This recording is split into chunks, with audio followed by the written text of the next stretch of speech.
So today's video was meant to be about Cherryflower Jailbreak, but apparently Lime Rain doesn't like my Ryzen CPU, but it does like the one in my laptop.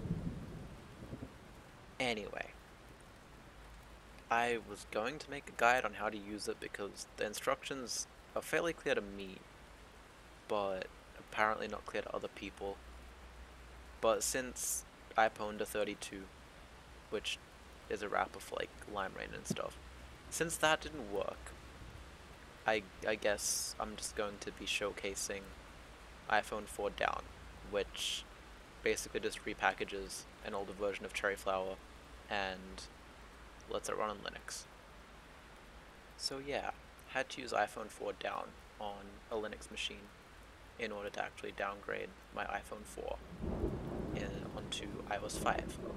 And here's a like high-speed video of that process. Don't really need a guide through it. It tells you what to do on its own. Um, Also a couple photos of what the phone itself looks like during this process because people may want to see that. But yeah, we'll move on to something more fun now. Since I can't actually demonstrate Cherryflower, we're just going to be enjoying looking at iOS 5. So first off, we're starting with the lock screen. As you can see, I've changed the wallpaper to something cuter.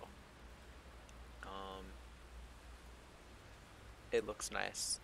It is honestly the peak of skeuomorphic iOS. Don't let people tell you that iOS 6 is, because it's not.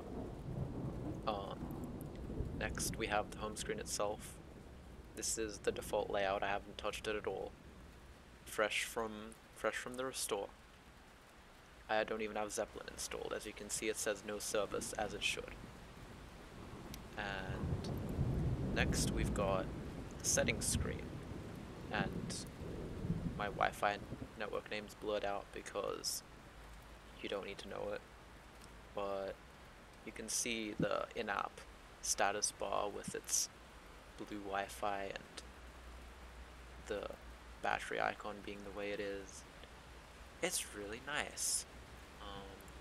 And yeah, here's the about screen just to show that it is 5.1 because, I mean, it worked. You can see it's running. Is the usage page, and at the bottom you can see the battery percent toggle. Apple, take notes for iOS 15 dot whatever. And here's the App Store. It's obviously got apps that I literally can't download anymore because this is the current new and trending rather than the iOS 5 new and trending. And here's the top 25, which includes 3 apps that I have never heard of and never will again. And then we're moving on to the lock screen because I decided that taking a photo of the battery would be nice.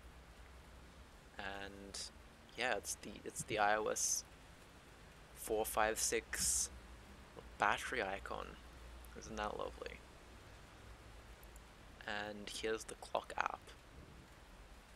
I can remember being a kid and messing with these and being so accomplished, knowing the time in so many different random cities, like, wow, I know what time it is. Here's reminders as it was back in the day. Doesn't work since this iCloud account, you know, was created on a much newer version, so no syncing of anything. And here's the classic. I may make a small video about this, maybe not, but you can actually fix this. It's kind of buggy and doesn't necessarily work on all the new videos that get uploaded because YouTube, but the app can be made to work again. And here's the last image that I have for today, which is the messages that everyone loves so much. Gotta have the blue bubbles to make sure that you know everyone has a fancy iPhone. Um, yeah, this was a very different video to my previous one. It was meant to be scripted. It didn't turn out because lime rain. But I hope this is at least somewhat enjoyable to at least someone. And yeah, thanks for watching.